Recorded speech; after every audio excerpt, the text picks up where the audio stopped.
जय श्री दोस्तों। हम जानते हैं कि प्रिंटिंग प्रेस चीन में बनाया गया था और यूरोप में 15वीं शताब्दी में जोहानस गुटेनबर्ग द्वारा विकसित किया गया था।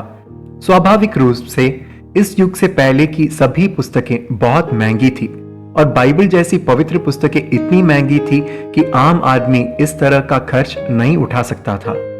यह ऐसे दौर में था जब असीसी का संत फ्रांसिस रहता था। कड़ाके की ठंड की शाम में एक वृद्धा महिला फ्रांसिस और उसके भाइयों के घर भोजन के लिए पहुंची। गरीब तपस्वियों के पास खुद खाने के लिए कुछ नहीं था, लेकिन फ्रांसिस उसे खरीदने से अनिच्छुक था। उसने छोटी झोपड़ी के हर कोने की तलाशी ली और चैपल में रखी पवित्र बाइबल के अलावा कुछ नहीं पाया। फ्रांसिस इसे बिना किसी हिचकिचाहट के महिला के पास ले आया और उसे अपने और परिवार को भोजन खरीदने को उसे बेचने के लिए कहा। सुसमाचार में आज हम उन शिष्यों को देखते हैं जिन्होंने सब कुछ छोड़कर यीशु का अनुसरण किया था। अब यह यीशु के काम में इतने व्यस्त थे कि यह यीशु की जिम्मेदारी बन जाती है उनकी देखभाल करना। यह यहाँ है, यीशु और शिष्य अनाज के खेतों से विश्राम के दिन पके हुए अनाज को तोड़ते देखे गए। एक तरफ यीशु के अपने भूखे शिष्य थे, दूसरी ओर फरीसी थे जिनके अनुसार शिष्य विश्राम दिन के नियमों का उल्लंघन कर रहे थे। जैसे वे पूरी तरह से अन्न के दानों को तोड़े, उन्हें कुचले और भूसी को हटाए, क्योंकि ये उन 39 नियमों के नीचे आते थे जो विश्राम दिन में नहीं करना चाहिए।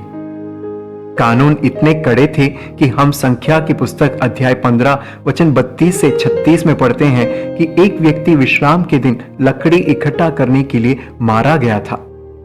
यीशु ने ऐसे बेजान और बेकार कानूनों के अवलोकन की कड़ी निंदा की जो प्रेम की ओर उन्मुख नहीं थे। एक बार एक ऋषि एक पहाड़ी की चोटी पर रहने लगे। घाटी की एक महिला ने प्रार्थना और तपस्या में अपने दिन व्यतीत करने वाले ऋषि को रोज भोजन देने पर सहमति व्यक्त की।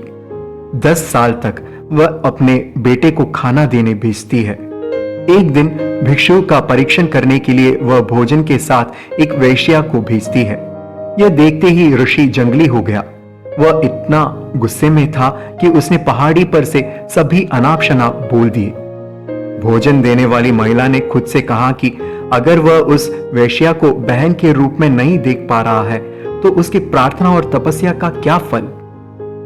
खलील जिब्रान अपने एक किताब में कहते हैं, आप बताते हैं कि पहाड़ की चोटी पर एक साधु संत है, लेकिन मैं उसे संत कहूंगा अगर वह मेरी बहन की शादी में मेरे साथ नाचता है। मैं उसे संत कहूंगा यदि वह मेरे साथ विलाप करेगा मेरी बेटी की मौत पर। हाँ, एक संत वह है जो मानवीय दुखों की पीड़ा को महसूस करता है, और इसके अलावा आध्यात्मिकता और क्या है।